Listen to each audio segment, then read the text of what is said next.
migrating from the terminology, we no longer talk about a starter fertilizer program. When everybody came out with all the other biology, I stopped being a biological company. I'm an energy-driven company that utilizes biology to get there. Because at the end of the day, we get paid for the amount of energy that plant can produce, that we can put wheels under, that we can do a better job of marketing than 90% of us tend to do. That's one of the places where water comes in. If I know I've got plenty of water in there, at pollination time, why don't I start watching for the rallies, market more of that corn, because now I know I'm going to be at my APH or whatever, or I'm going to be above that, because I know now that I can put water out there and get me there. I know now I can come back in and keep my numbers closer to where they need to be. So I'm going to help you assemble a biological food source. One of the things about working with precision planting in those 3 locations that, you know, that we can put things in the furrow, is now I can put my biology right down there in the furrow. I can put it on the seed. I can overtreat. We did 14,000 acres of box-to-box overtreater on corn seed this year. We put a product that was made over here by Tony Hagan out of South Dakota. It's got 150 or 60 pieces of biology in there. It's got phosphorus solubilizers in there. It's got potassium solubilizers in there. We hear a lot about the plant growth regulators. Matter of fact, the 206-7 bushel bean guy told us the other day, every time he's in the field, he is pushing auxins. We think about auxins being something that helps us germinate, but the more articles you read, especially in salty soils, that keeps pushing lateral roots. We'll get into a slide pretty soon, talks about if we're short of phosphorus, what does that do to our auxins and cytokines? Because at that time, it's trying to decide, am I going to send shoot up, or am I going to send her up down? And we want to balance. We don't want all roots. We don't want all shoots. So we're going to introduce ways to help the plant conserve energy by providing all the possible nutrition in a cost-effective and ready-to-assimile area. So one of the base saturations I do look at is hydrogen. What's the base saturation of hydrogen on this majority of the ground, or the majority of the samples you get in? 0. Absolutely. So that means that everybody who wants to help me address some of the problems has already been used. So we got introduced to a company out of the Detroit area that's called Aqueous. They put out a product that they call Growthful. It's sulfuric acid blended with water. Somehow they can stabilize that. It is a 0. I can go out and get some, put it in my hands, rub my face, lick it. Doesn't burn me. It will put a hole in your clothes and discolor them. That's my wife, because I splice some of it once in a while. What that is a hydronium molecule that releases massive amounts of hydrogen. So if I've got too much of heavy metals, if I need to pop some of them calciums loose, I can take 16 ounces of that, drop it in the furrow for about $1.80. If I've got the dry humics out there ahead of that, humics are amphoterics. They can grab an anion, they can grab a cation, they can give one up. So if I can pop something heavy loose, grab it with those humics, now I have shrunk the size of the clay colloid. I have opened up some of those bonding sites for nutritional exchanges. Now my air and my water will start perking. You're the only person besides me who talks aluminum. If we go down, anybody know where the world's largest truck stop is in Iowa? If I go 2 miles west and 2 miles south, how much aluminum do you think I'm going to find in that soil? Guess 34,000 pounds. If I go to Dalhart, Texas, and I irrigate, and the water sits on top of the ground for an hour, guess how much aluminum I'm going to find? 32,000 pounds, and a bunch of iron, and a bunch of magnesium. So whatever else it does to my plant, it has stopped my water and my air from moving. I don't have oxygen down there. They got that big rain that they never get back in May this year. We had the only people that got to plant on time because we had gone in there with 100 pounds of dry humic. We had hit it with a little bit of Growthful. We had strip tilled in some cover crops. We had the water moving. Everybody else was 2 weeks behind getting their corn in. It was too wet to silage off the wheat for the feedlots down there. And we got our watermelons planted in on time down there. We only get paid for the things we can put wheels under. Year in, year out, people spend more and get less. Time to quit doing that. I'm one of the few guys in here, I was telling them when I got here, I used to be the age of the average farmer in the United States. I'm very happy to see that there's a whole lot of young people finally getting a chance to come in here and make decisions, because there was a generation between me and you guys that didn't get to make any decisions. Grandpa held the checkbook, Grandpa made all the decisions, and they were basically hired men. Anybody agree with that? There was some of that out there. It's not what you look at that matters, it's what you see. We're going to get back to that. Anybody here in band when you was in grade school, junior high? What'd you play? Tuba. Tuba. Mama comes to the tuba concert. Is she going to hear you? Absolutely. How about the guy on the drums? Is Mama going to hear him? Absolutely. Too many companies out here, they have one message, and that's all they want you to hear. Cacophonies aren't where life gets together. It's symphonies. And so I've got to find out what's happening when I send stuff up with Jason. He's got to tell me, what am I doing that's working, what am I not doing, where do I need to get better?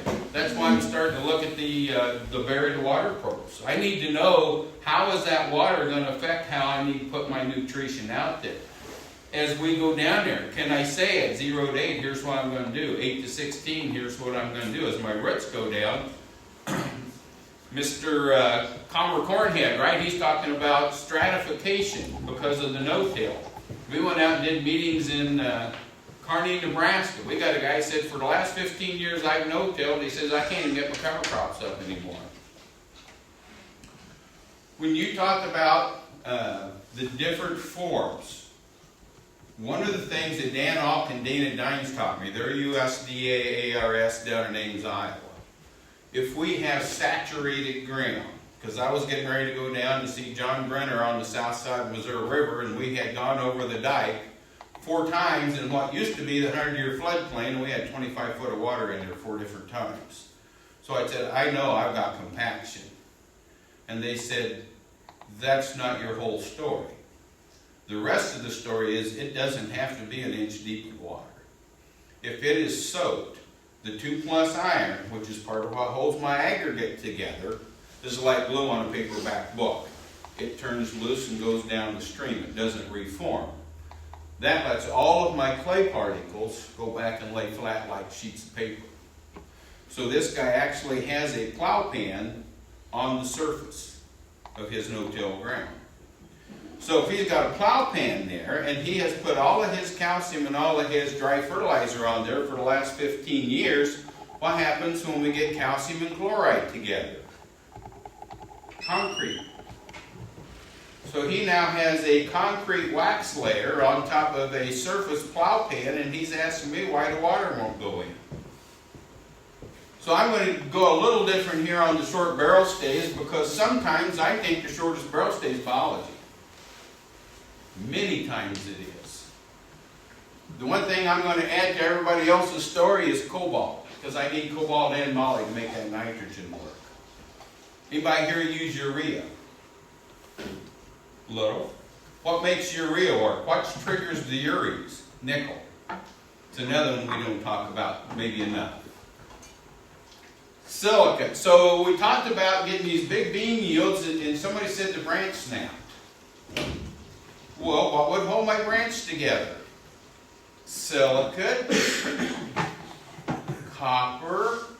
Anybody hear anybody talking about chitins or tritons or whatever here recently? Those will build stock strength. How many times has somebody told you you got to have copper and silicate to hold your plants together? We're missing a whole lot of messages out here. When I first went down to Texas, they said, where have you been? I said, I was trying to get to be smart enough that I could come down and talk to you folks down here in the vegetable market. They said, we got enough order takers and salesmen, and we need a few people that will teach us How's, whys, and whens, right? Talk about available calcium. You go down to the Rio Grande Valley where we're growing watermelons, we use calcium to keep it from sunburn. So what's a typical calcium load in soil up here? 2, 3, 4, 5,000 pounds? 5,000 ppm. Yeah, we got 27,000 down those watermelon fields. What's the chance of getting calcium carbonate to solubilize? 0. So we got to have calcium, right? So now we start looking at calcium nitrate, calcium acetate. Remember Paul Harvey? What did he talk about? Citrical, what's that? Calcium citrate. Go to a different form that's not tied up. One of the reasons that we use some of these fish products that have solubilized or fermented bones in there is we're bringing in calcium that hasn't had time to grab a hold of the phosphorus and get tied up yet. We've always got to have some of these things available. So if you talk to the high yield boys, you're going to find out that every time they go out, they're going to have a little bit of, and I don't see my phosphorus up there, wherever it is. There's going to be a little phosphorus every time we go. There's going to be a little bit of boron every time we go. And I've got guys that are telling me that if you take Liberty, which is contact only, but if you put a little bit of boron in there, you might see those leaves change colors before you just fry them off and leave the stem to come back and bite you in the rear. Boron's your transporter. I typically run 50 pounds of 20.5 Solubor in 250 acres. Seems to be enough.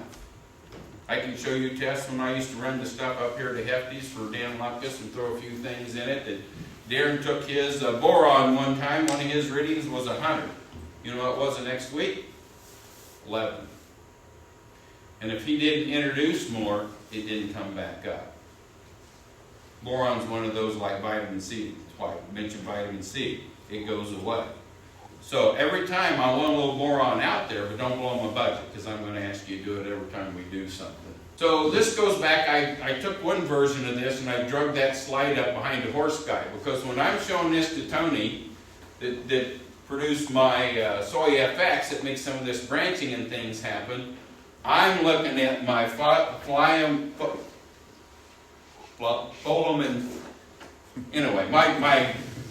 my move my stuff up and down. Tony says, look at the lateral roots. Somebody else is going to say, look at the branching or look at the beans, right?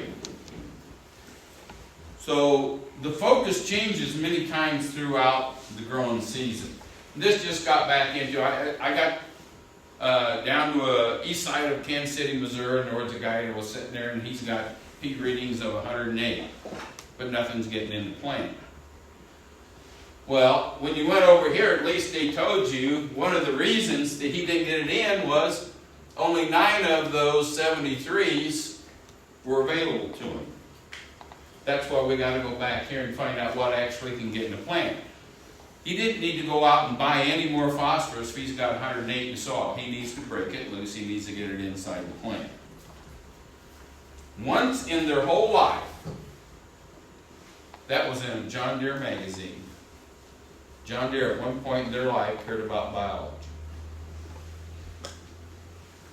So you got to have your grazers, your earthworms, your burrowers, and all that, because I tell people, in my opinion, biology is highly unionized. If I don't have a grazer, is anybody else going to do his job? They all got to be out there. No different than my micronutrients and everything else. We got to get this kind of stuff going. We've got to get them fungal colonies in there breaking this stuff down, because why buy what we can recycle? So the importance of a humic base provides the pure humus replacement. You know, you can talk about 47, 57% of the organic matter is humus. So anytime I see a guy with black soils, I don't need any of that. Well, again, is that carbon available or is it not? Because if I go down, I've got heavy sands. How many bonding sites are on sand?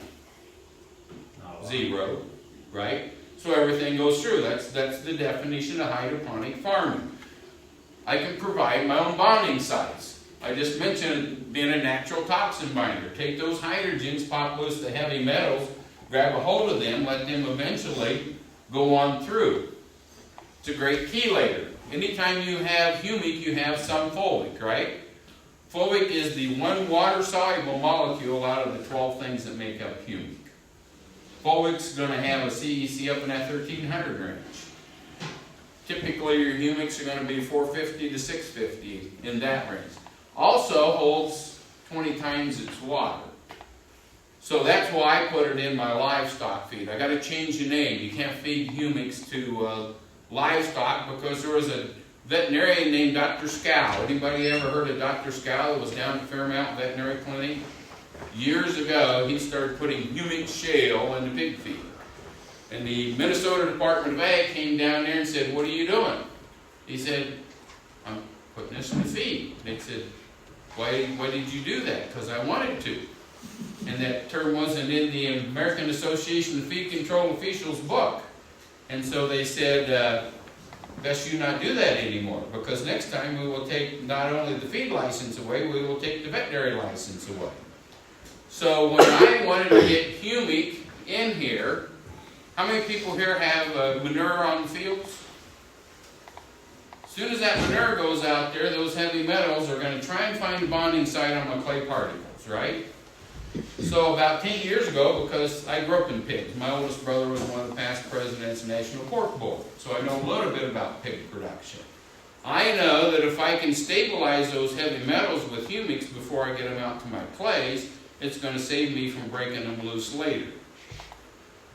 Well, part of the challenge in raising pigs right now is not everybody raising pigs speaks English. And so if I ask you guys to go out here and put 5 gallon in the pit ever so often or whatever, it's probably going to happen. If I ask some of these other guys that are making an hourly wage, probably it's either going to all happen at once, it's never going to happen, or infrequently. And so I said, the best way to get a consistent, constant drop is to run it through the animal.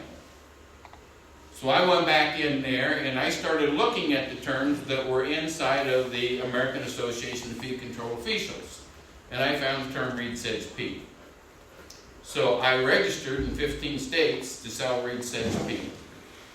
Then I asked Stan Cook, who runs the state of Missouri for feed and fertilizer, would you send a minion down there and grab that, look at my label, and see if that fits the definition in your book, so I keep myself clean, right? And he said, outside you got a little more moisture in there than I would have seen in the description. That kind of fits. So now I can go in there, run that through the pigs. It's a carbon food source for their gut. It helps them hold water. It's a natural chelator. It's a natural toxin binder. And now I've got a consistent, constant drop in there to top some of those heavy metals before they go back out to the field. And it's got 60 micronutrients, and if I've got that in the field, I've also got some oxidant activity out of it. Facilitates soil structure, get some oxygen back in there so that we can get these nodules. Hair roots are my friend, right? Branching is my friend. Leaf surface is my friend. The bigger the solar panel, the more energy we can start pushing through there. What is the most important part? The diameter of the stem, the leaf surface, the pod set, the retention. How do we set more pods? What's my fruiting micronutrient? Manganese. So I need the manganese, and then I need to hold them, right? So everybody's got a job. That's why I was asking about some of these manganese questions a little earlier.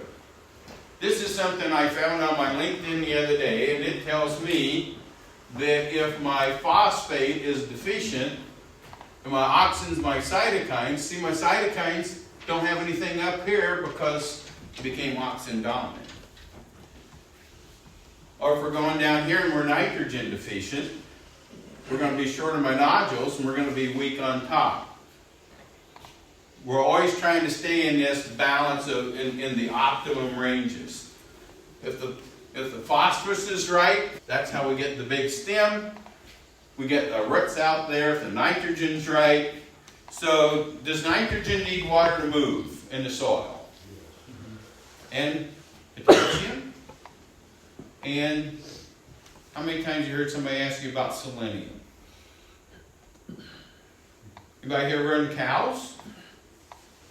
Yeah, so if we've got a drought going on, and there's no selenium in my hay or in my grain, I've got a cow that should have a live calf in about 3 weeks, and she might slip one and he's not breathing.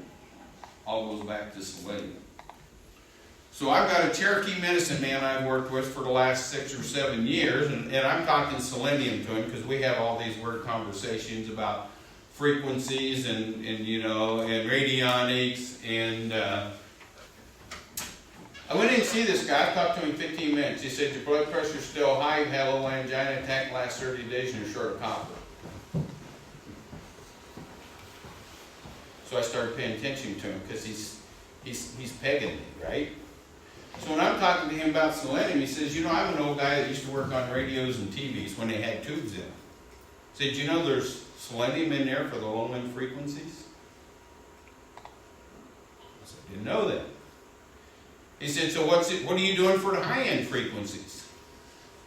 I said, I don't know. Miss Forkner gets pen and paper. He's about to learn something, right? Germanium. Anybody ever talk to you about germanium? That controls high-end frequencies.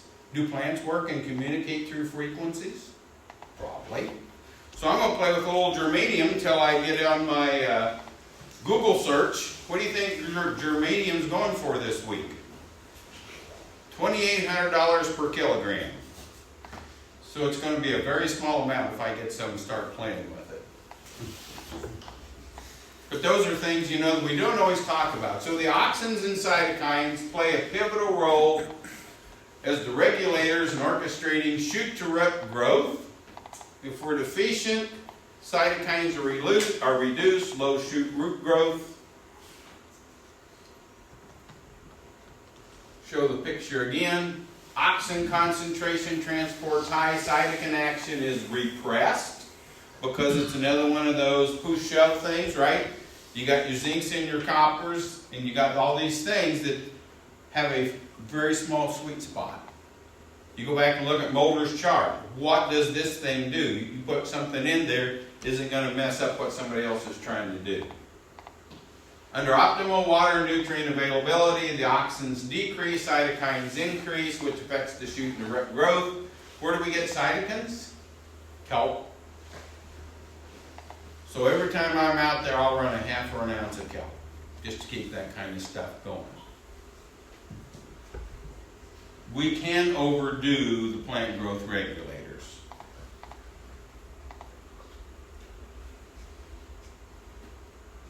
When the boys, and it's now owned by Corteva, remember Stoller? Stoller was always selling you the PGRs, $100 a gallon. I shouldn't tell you, but there's about 8 to 12 grams in 250 gallons of that. When we talk about humics and fulvics, Winfield now owns what used to be United Ag Suppliers, right? They're going to tell you need a quart of fulvic. That's been cut 150 to 1 with water. If you take 151 into 32, there's 0.2 of an ounce in that quart. I can't afford to ship water. So I bring it in concentrated, I run a half an ounce. People say, can a half ounce do anything? Well, 0.2 of an ounce was doing something. This is 2.5 times that rate. We don't always talk about the silicon in some of these things that they're out there, but are we getting them in the plant? We need them for the structure. So until I run out of them, because I had somebody help me load the car yesterday afternoon, and my computer is still down Webster City Island. And that is the amount of flash drives I have, but this whole presentation is on there. You're welcome to take one home, read through here. A lot of this stuff comes off of LinkedIn. If you ever join LinkedIn, look for a man named Michael, S-L-O-T-A. He has some of the most beautiful graphics you'll ever see. Here we're talking about nickel for the guys that use the ureas. Pecans are an interesting thing. I'm going to hit the feed side one more time. Remember when we used to have salmonella recalls on moist pet food? And we don't anymore? Dr. John Nizio works for South Georgia Pecan Company out of Valdosta, Georgia. He got a hold of me 8 years ago, and he says, if you're going to be feeding that reed sedge peat, you might want to put some of this pecan fiber in there. I said, what are we going to do with your pecan fiber? He said, well, we were stalling out chickens, going through the molt, bringing them back on feed. But what we found out was every time we put 1% more of pecan fiber in there, 9% of the salmonella, listeria, E. coli, coliform, and coccidiosis went away. Hill's Pet Food now buys 150 semi-loads of pecan shell fiber from Dr. John Nizio, and that's gone. So I'm now putting that in there anytime I have scours or anything else going on in my livestock. He's got a different piece of it. What makes that work? If we think about aronia berries or blueberries or pomegranates being a 4,000 to 6,000 antioxidant unit, 66,500. So I'm down in Lalana, Texas, and there's a guy trying to raise alfalfa in the hill country on about 5 inches of soil and rock. And he's got disease problems. I said, why were you trying to raise alfalfa on 5 inches of soil? I said, this was as far away as I could get from the in-laws in Fort Grant. I said, well, the good news is there are some pecans in the area. I grow 2 tons of shells per acre out there. Get them crunched as small as you can. They'll take down your pathogen loads. They'll eventually become organic matter. Back to my B12. B12 is in the nucleus of every bacteria. That's one reason it needs to be out there. Along with molybdenum, it works on the nitrogen. Manganese, this will tell you all the things it'll do. And I'm going to keep spinning through here because you can have a flash drive if we run out. I'll mail you one. Talk about what these things do. Iron deficiency or a lack of copper. I got down there west of Corpus Christi, Texas. You get into towns like Robstown and Agua Dulce and Alice. And I'm out there looking at grain sorghum, and all of a sudden I'm seeing 10-foot white circles all over the place. I said, what the world's going on down here, folks? They said that's iron chlorosis, just like you boys have in soybeans up north. Well, sometimes it's iron, sometimes it's a lack of zinc, sometimes a lack of copper, but I think a lot of times it goes back to my aluminum. So if you get the biology that has siderophores, anybody here used any of the pink methylotrobes from Terracin? That has siderophores in there. I'm finding that to be one of the good things. If I typically have iron chlorosis in the field, I'm running Terracin on it. Copper, small amounts, right? And it goes back to balances and ratios. In feed, you'll typically see people run 6 zincs to a copper. I like 4. So whatever level you tell me that's going to be in there in copper, I'm not going to push your copper out of whack, but that's kind of my ratio on things. I like to have 6 or 7 Ks to a P. It's just, I was told when I got to Illinois, if you can find 40s and 320s, life's wonderful. And then I met Dennis Holland. Dennis Holland has 17s and 140s, and he's raising 250 bushel corn. So again, it's not about numbers. It's about balances and ratios and getting things inside of plants. Another one on the manganese. Nitrogen in the plant, except carbon, and I can tell you my opinion, I can't overstabilize nitrogen. I was glad to hear you say that. For me, the sweet spot is about 1 ounce of a 12% humic per 1 gallon at 28 or 32. And if it's 32, I might want just a little bit more water, because 32 really doesn't have much room to play with in there. It's kind of like sweet tea. You can start putting sugar in tea, it goes to the bottom. Not because it's wrong, because there's no more room to hold something up. So that's kind of how I do that. The concept is this, because plants are sugar factories. They're always looking to find enough CH and O to form the next sugar, right? If we're deficit in moisture at all, they will take the water off that's attached to the nitrogen. Water has to be attached to nitrogen for the bacteria to break it down. When the water is off, you can take that carbon molecule, borrow that bonding site. There is no breakdown because there is no water attached. Same concept that the boys that push way too many gallons of molasses are trying to work on. grab that nitrogen with a carbon, but you can overstabilize that, and when the plant wants it, you haven't turned it loose yet. I had guys say, hey, can I put humics out there when I'm spraying Roundup? I said, if you want to inactivate the Roundup, you can. You can always use a fulvic because it's the one water-soluble molecule out of that humic complex. It can go in anything, not fall out, not cause a problem. So when I looked at, we were using 3 and 4 now methods of killing weeds, stacking technologies up. I said, why haven't we been doing that? To see how much nutrition we get inside the plant. So what will help me transfer into a plant, or what is the whole concept? Is you take somebody really small and you piggyback something a little bigger on, you drag him in. So fulvics are very good for that.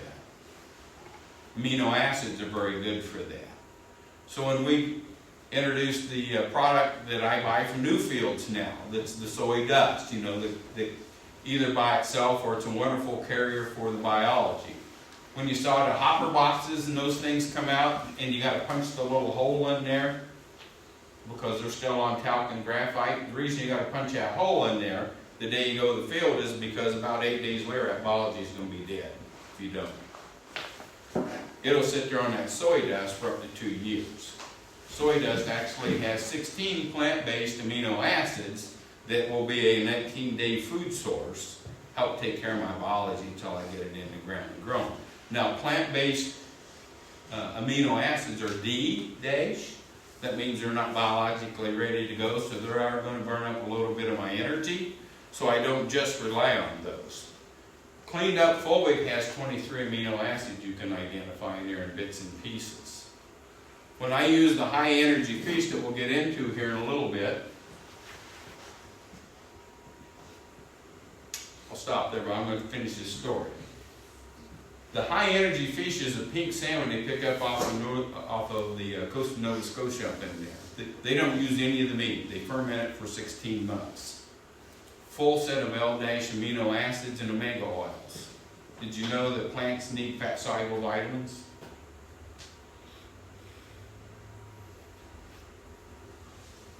How many people here, we have a rootworm problem up here? Anybody use rootworm traits? This slide is probably 14 years old, maybe 16, maybe 20. My Dow man had me at an N-Serve Instinct meeting in Rockford, Illinois. And this was the last slide of the day before we was going to go play golf and everybody was ready to get out and play golf. And so a man says, if we are short of nitrogen in the first 4 to 6 weeks of a corn plant's life, how does the BT work? That cry gene, how does that thing work? It's protein. How do we know how much protein is in something? Nitrogen times 6.25. If we didn't have nitrogen available to that corn, we didn't build the protein, we didn't kill the rootworms after you paid $27 an acre for it. And I went up there and I said to Mike Koenig, I said, Mike, I need one slide. He said, which one? I said, you only had one that you hadn't taught me something for, for the whole day. When rootworm corns came out, I can't tell you how many calls I got that said, I don't think your rootworm gene held. And so we send the seed in. Yeah, the rootworm gene's in there, but it wasn't activated. Has anybody told you in the last 15 years that you have to activate the rootworm gene? You ask the seed man, he blows it off to the chemical boys. You ask the chemical boys, they say that's a seed problem. That's why we got to ask some teachers and trainers out here. Look at all the different things that are affected by sulfur. Anytime I have sulfur out there, everybody wants a piece of it, right? I like my sulfur numbers higher than most people because most of my guys don't have enough out there to have enough loose to get it inside the plant. That's why I use potassium acetate, because most of my guys haven't taken care of the biology, and if I need to get potassium in a plant late, 47% efficient, getting through the leaf structure. 0060, 0062, about 9.5. Potassium thiosulfate, potassium nitrate, about 7.5. So if I need to do a rescue, we got all kinds of potassium out there, but we're not using it because we're not taking care of it.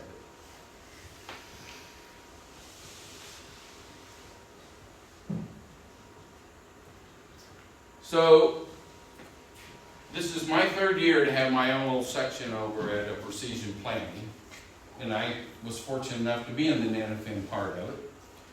And Jason has made fun of me for the last 2 or 3 years because of some of the things I do. When I was talking about amino acids getting you into plants, you know what else does? Essential oils.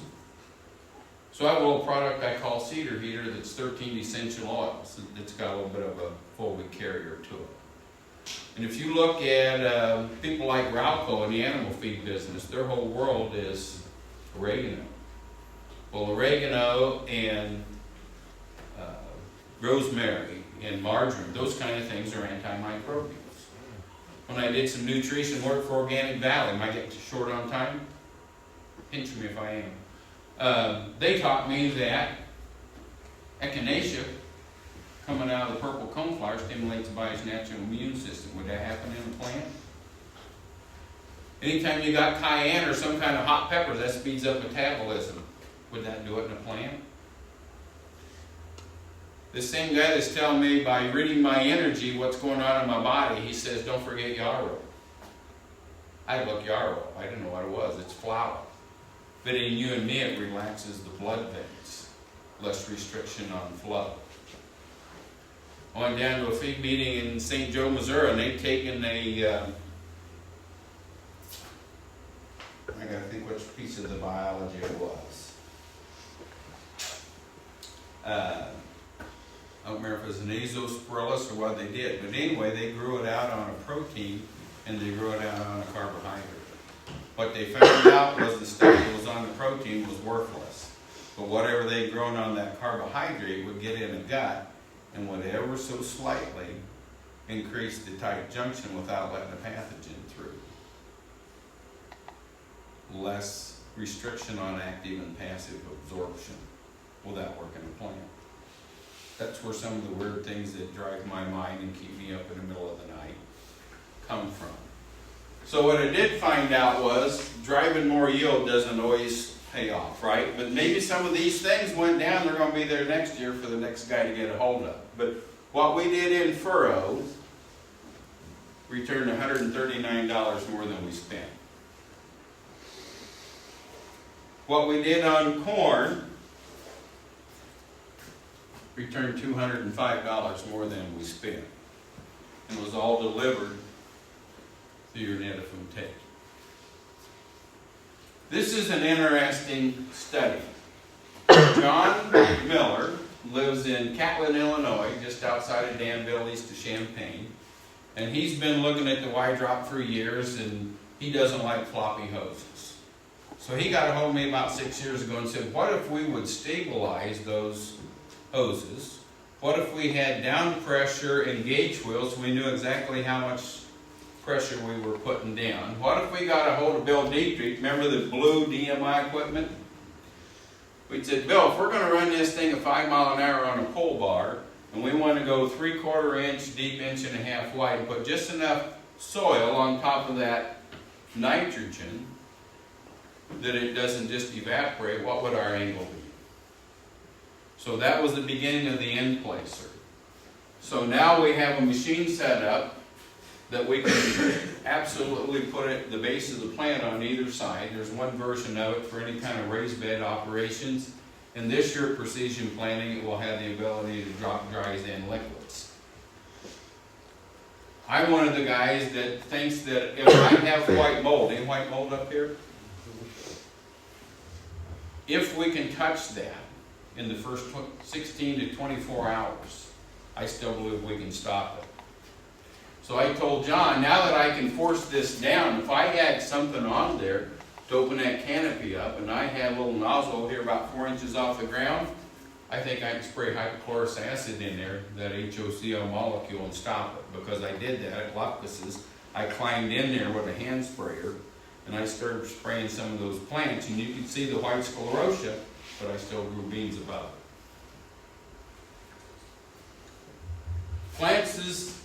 Plants sense the gravity.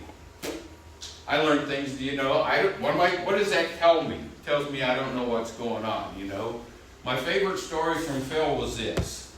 When I said, Phil, people are asking me how some of this stuff happens, I haven't got a clue. He said, turn the tables.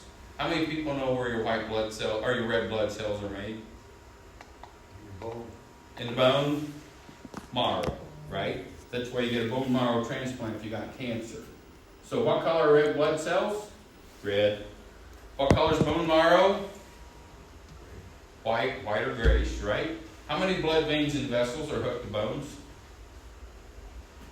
If you cut a bone, is it going to bleed? 0. How does the red blood cell get from the white or gray bone marrow into my circulatory system? When you understand that, you'll understand plant nutrition. Whether it's open valence, whether it's electronic attractions, there's just a whole lot of things we know have to happen. We cannot explain yet how. I use a lot of dry soluble fertilizers. I've got a guy that'll custom build these, put whatever micros in there. I'll run 1 or 2 pounds as a foliar. That's how I get my little bit. I'm kind of using a little more 45-15 right now. Get a little bit of more potassium in here. But you can run that stuff for $1.50 a pound. So 2 pounds in there, $3. You got some micros on the back side of it. I'm 100% to help you not mine your soil. I need to change that word. To help get things out of the soil into the plant without using it all up. Kelps. A lot of kelps out there. Basically, if you want to take a raw humic and make a liquid, you've got to run potassium hydroxide. And if you're going to be over in South Dakota, you can't sell humic. So you sell an OO 1.4 or 1.2 potassium fertilizer that happens to look a whole lot like humics. California doesn't recognize fulvic, so you sell a low molecular weight humic. So my good friends at Nutrient the other day came out with a new product. It's an 00.4. It's got kelp. Kelp starts out as an 0019. It's got a little potassium acetate, which starts out as an 0029 before you cut it with water. It's got 3% humic in there that's got at least some potassium hydroxide in there. That's how they opened it up, unless they use sodium. So if they're ending up with a 0.00 or a 00.4, how much material do you think's in there with the water? So we're going to eventually get down here to the slide that says, one of my jobs is to look and see what's out here and tell you, this is a good product. Use it. This is a good product. Somebody's already taken 85% of the margin out of it for themselves. Or this product doesn't cost much because there's nothing in it. And it'll be a second set of eyes. I may walk out there and look at something you walk by 10 times. And I'll ask the question. I'm out in an avocado field. It's actually on the hillside on terraces. Take all the water and the nutrition up, let it run down gravity, comes out all the drip lines. And I jumped in a side by side, and I'm out there over the ocean. It's, crashing waves, and it's fun. I'm going to stay there in the bunkhouse. And 2 hours later, I've been through the whole grove, and I get off the thing. Both of us point the same place. What's going on? So if you was in the Midwest, in a pig house, I'd tell you got biofilm built up. We need to open the end of that hose and blow the Dead Sea out of there so we get some nutrition to those last plants on the end of the runs. So how I put things together is, you got to have these guys. You got to have a little bit of PGRs. You got to get the nodules going. Has anybody here used any of the bacteria-based pull nitrogen through the leaves? I like it on soybeans for 2 reasons. When the nodules quit, I'm still pulling nitrogen through the air. When the water quits, if I don't have drip, I'm still pulling nitrogen through the air. If I'm building and self-regulating the PGRs, I don't have to worry about them somewhere else. So we talked about fulvics moving things, amino acids. I also work with a company called Micronutrients. Anybody know what a heparin, the blood thinner, is? That's the pharmaceutical grade amino acids that go into it. It's from Micronutrients. It's pig blood. And nanoparticles. We got one thing that's hard to get in somewhere, I'll buy an unloaded nano, and I'll only put the nano in with the one thing I want to get in. Then introduce it into the water. Because if you've got AMS, or you've got high sulfur, high iron, high anything else in the water, that's going to fill your nanos first.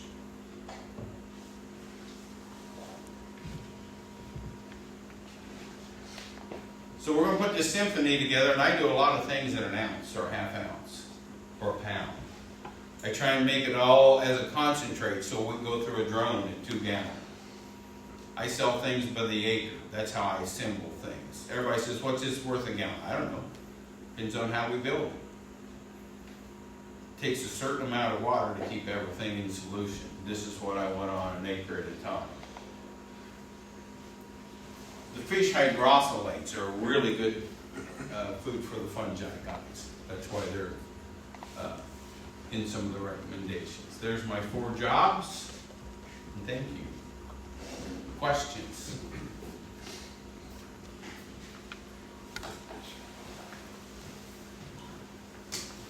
Appreciate your time. Yes? You usually say in furrow. I do foliars, I do planter boxes, I do... Like a 3 by 3 by 1 instead of right in furrow?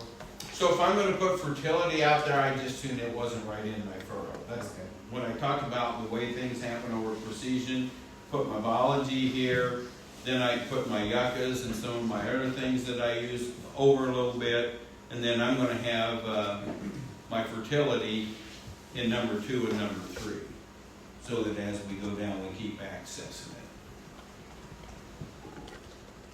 Over 13,000 acres in North Dakota with the PTI or the furrow guy, taking the fertility out of the middle one, and it was just about summer bushel. Okay, we're 13,000 acres. Yeah.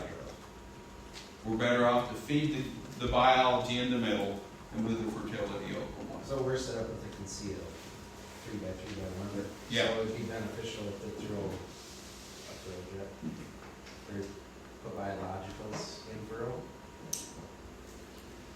So, again, I'll go back to 3 ways to do it. We can put it on the seed, we can take the same material most times and put it in the planter box or in the furrow. So we're trying to give you multiple ways to do things without saying go out and the expenditure, especially on 380 corn. Because 380 corn today was $3 corn not very many years ago. Inflation's ate that other 80 cents.